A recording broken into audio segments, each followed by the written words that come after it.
On January 15, 2026, the CIA signed a secret pact with the Venezuelan regime, authorizing the release of $2.75 billion worth of oil. That same day, Donald Trump received the Nobel Peace Prize. This is not theory. This is not speculation. This has already happened. It is documented. And although most believe the United States promoted democracy, the real deal was sealed with the successor of a dictator. A pact that ignored elections, freedom, and principles. The truth? Almost no one realized what was really happening behind the scenes of power. And at the end of this video, you'll see why Trump preferred an ally of Maduro over the Nobel laureate. You'll understand the multi-billion-dollar interests behind the decision, and above all, the real price that was paid for democracy. Most people are distracted, but you're about to see the series of quiet decisions that changed the course of international politics without a single shot being fired. Because this secret agreement was not the end of anything. It was only the beginning. The scene seems straight out of a movie script. Donald Trump is in Washington receiving the Nobel Peace Prize, while the CIA discreetly lands in Caracas for a meeting that would change everything. That same day, two worlds collided, the world of public diplomacy and the world of secret decisions. This moment divided recent international political history. On one side, the spotlight shone on the stage where Trump was being cheered. On the other, behind the scenes of power, a secret agreement was being forged with the successor of a dictator, far from the press, and almost no one understood its true significance. The detail that few noticed, the CIA meeting on Venezuelan soil was authorized hours before the Nobel ceremony. It wasn't a coincidence, it was calculated. While the world witnessed a gesture of peace, the silent war machine of U.S. foreign policy was advancing on one of the continent's most strategic countries. Everything was done quietly, without headlines, without warning. The operation was registered as a hemispheric security negotiation. But secret documents reveal otherwise.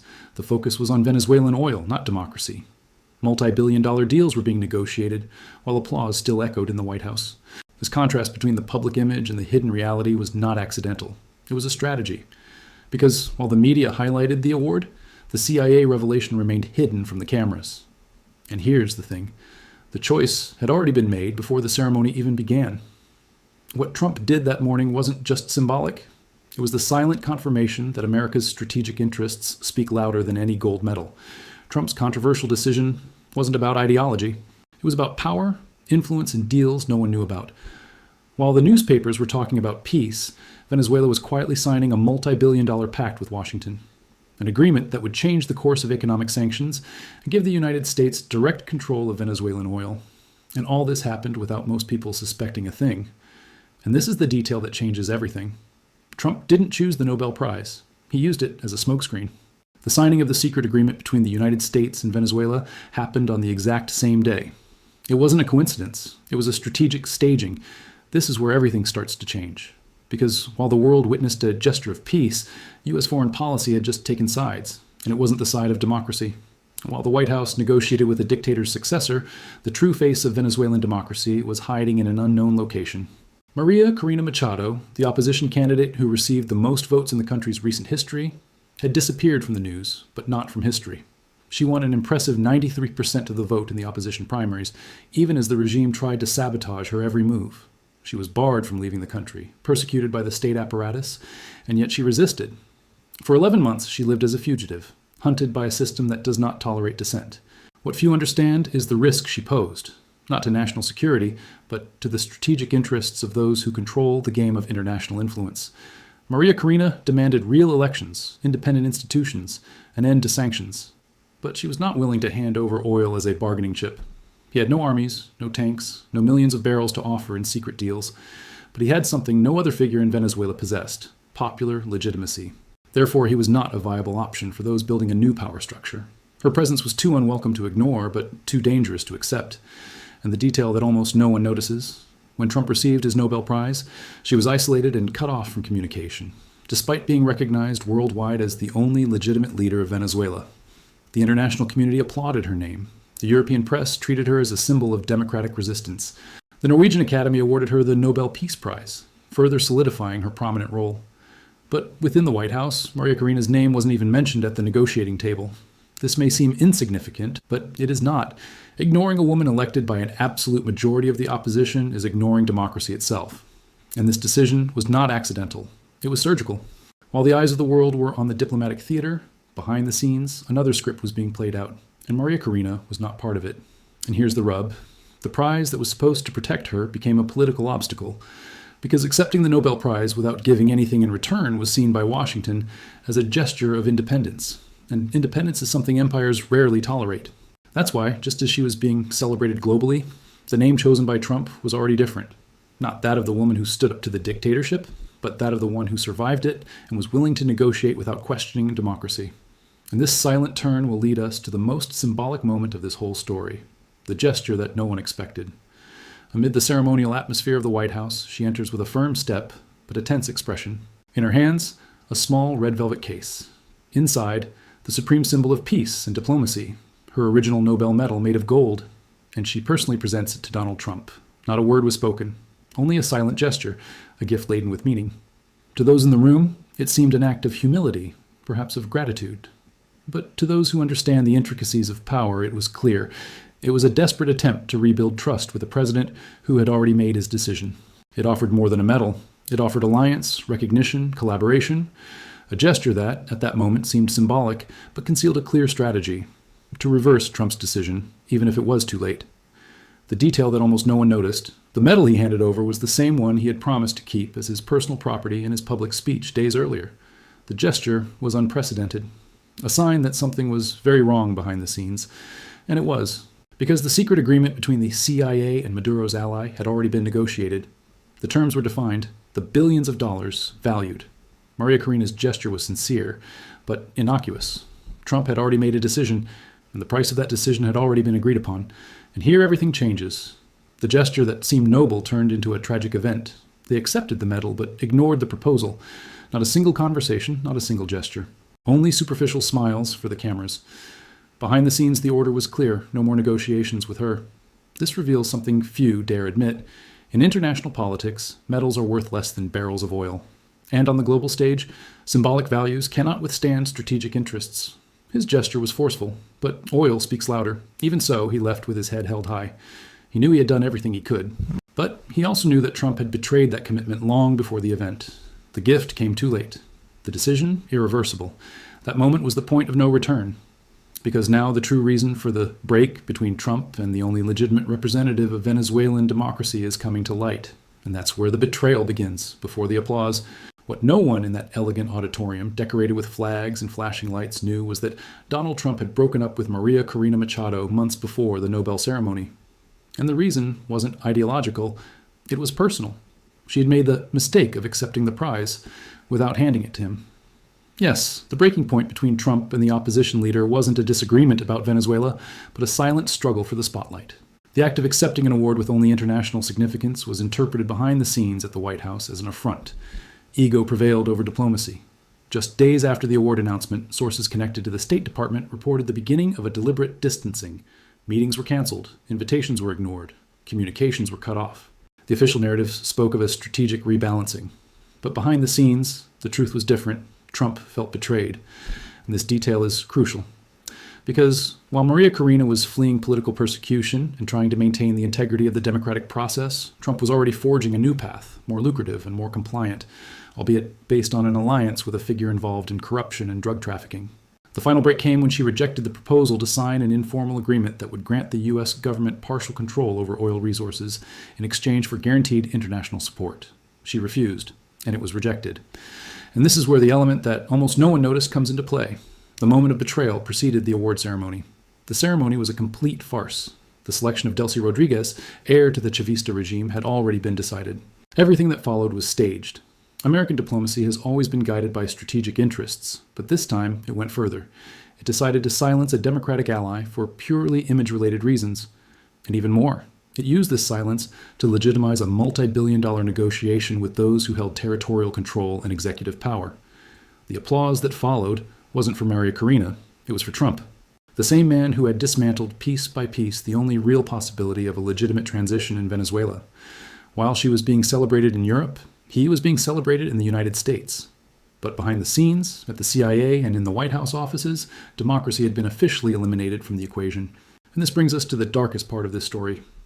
Who did Trump really choose to govern Venezuela instead of the opposition? While international media celebrated Maria Corina Machado as the face of the new Venezuela, Donald Trump had already made his real choice, and she had a name, surname, and a turbulent past. Delcy Rodriguez, former vice president of the Nicolas Maduro regime. Yes, the woman Trump designated as a strategic partner of the United States was, until recently, a direct target of the DEA accused of money laundering, international trafficking, and association with organized crime. And yet, it was she who sat down at the table with the American negotiators. What appears to be an incomprehensible political scandal actually follows a silent pattern. The past doesn't matter, as long as the future promises stability and oil. Delcy didn't call elections. She didn't talk about democracy. She only offered one thing: direct access to Venezuelan oil. The decision shocked even Washington's allies. Why not support the opposition-elected leader? Why validate a figure linked to the previous regime? The answer lies in the leaked secret documents. Delcy offered a multi-million-dollar deal with confidentiality clauses that guaranteed absolute priority to U.S. companies in the oil fields. The detail that almost no one notices? This decision was communicated only to the CIA's top brass and 3 members of the National Security Council. Not even the State Department was informed immediately. It was a centralized, swift, and above all, secret operation. And that wasn't all. Delcy promised something Maria Corina would never accept: institutional silence in exchange for normalized trade. No real elections, no independent audits, just controlled stability and a steady flow of oil. A functional government for those who write the checks. Trump knew exactly what he was doing. It wasn't naivete, it was strategy. Choosing Delcy meant opting for predictability, subservience, and unhindered trade deals. And in the global power game, that's worth more than any rhetoric about freedom. This decision exposed the most brutal face of U.S. foreign policy: a government that claims to defend democracy, yet doesn't hesitate to bolster a dictatorship if it guarantees access to the right resources under the right conditions. And this pact was no accident. It was meticulously orchestrated in a coordinated operation between the CIA and the new Venezuelan leadership, culminating in one of the most secret meetings of the decade. The next step? A secret meeting in Caracas that will officially seal Venezuela's new destiny. While the international press speculated about speeches and awards, an unidentified plane landed discreetly at Caracas Airport. On board was the CIA director. The objective? To formalize a silent pact with the successor to the Chavista regime. No cameras, no journalists, no official mention. The meeting took place in a bunker at Venezuela's Ministry of Petroleum. Present were 3 U.S. intelligence agents, 2 White House advisors, and Delcy Rodriguez representing the new governance agreement. No mention was made of elections, freedom of the press, or civil rights. What was being negotiated there was simple, unrestricted access to strategic oil blocks, free movement of American technicians, and preferential contracts for giants like ExxonMobil and Chevron. The price was clear, up to $2. $75 billion worth of Venezuelan oil would be guaranteed in contracts with confidentiality clauses. This detail may seem technical, but it changes everything. The contracts prevent external audits and rely on national energy security clauses. In other words, what has been signed cannot be reviewed by any international organization or by the United States Congress. And here's the most unsettling part. This meeting was scheduled for the same day as the Nobel ceremony, as a kind of symbolic counterweight, a narrative game. While the world witnessed the awarding of a medal, the empire was handing out pens and sealing a pact with a regime in disguise once again. Behind the scenes of power, the plan was called the Stable Southern Order, a set of measures to stabilize the region without the need for new elections. For the CIA, this meant less risk. For Venezuela, it meant new flows of cash in exchange for institutional silence. And the inevitable question arises, why involve the CIA and not just diplomats? The answer is even more disturbing, because this agreement wasn't just commercial, it was strategic. It was linked to counterintelligence operations, regional surveillance, and geopolitical control of oil infrastructure. The meeting ended in just 2 hours. Delcy left with an encrypted document and promises of gradual normalization. The press was never informed. The Brazilian Ministry of Foreign Affairs was never consulted. The Venezuelan people were never heard. Only vested interests were served. And that meeting sealed more than just contracts. It sealed the fate of a nation. Democracy was officially eliminated from the equation. Instead, oil became the regime's new silent constitution. And now you will understand why $2.75 billion was enough to bury the last chances of real political freedom in the country. The figure sounds cold, $275 billion, but that was the amount that sealed one of the most controversial agreements in recent history between the United States and Venezuela. It wasn't just an energy deal. It was the exact price to trade democracy for oil. While Maria Corina demanded transparent elections, an international audit, and the restoration of constitutional guarantees, Delcy Rodriguez offered something simpler and more valuable to the White House: immediate oil, without obstacles, without demands, without democracy. Secret CIA documents, leaked months later, confirmed that the contract stipulated the delivery of barrels equivalent to up to US $2. $75 billion over 18 months with payment in cash, strategic exchanges, and logistical support. And in return, political stability, unchanged. Most people didn't notice the immediate impact, but the markets reacted instantly. U.S. companies rose on the stock market. Venezuela's country risk decreased. Sanctions were reassessed. The financial world understood. A new cycle was beginning, and democracy wasn't part of it. And the most symbolic detail of all, not a single dollar was allocated to the Venezuelan people. No humanitarian program or economic restructuring plan was announced. The objective was clear: to extract maximum strategic value while maintaining minimal diplomatic friction.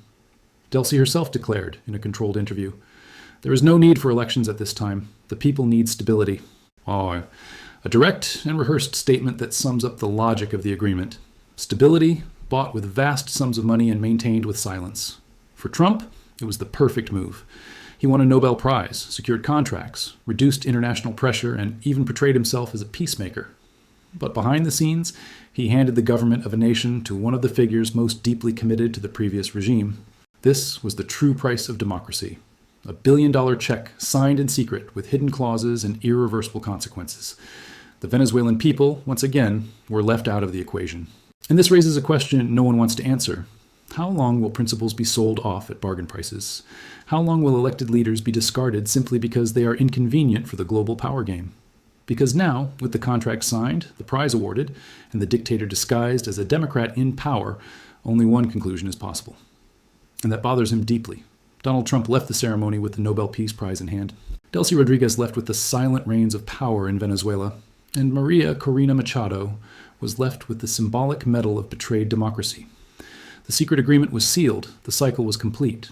But what this reveals is not just a controversial decision, it's a recurring historical pattern. When strategic interests prevail, principles become bargaining chips. And in 2026, it cost exactly $2.75 billion in Venezuelan oil. The most unsettling thing isn't that a dictator was replaced by an ally of the same regime, it's the indifference with which it was done. No protests, no headlines, no international reaction.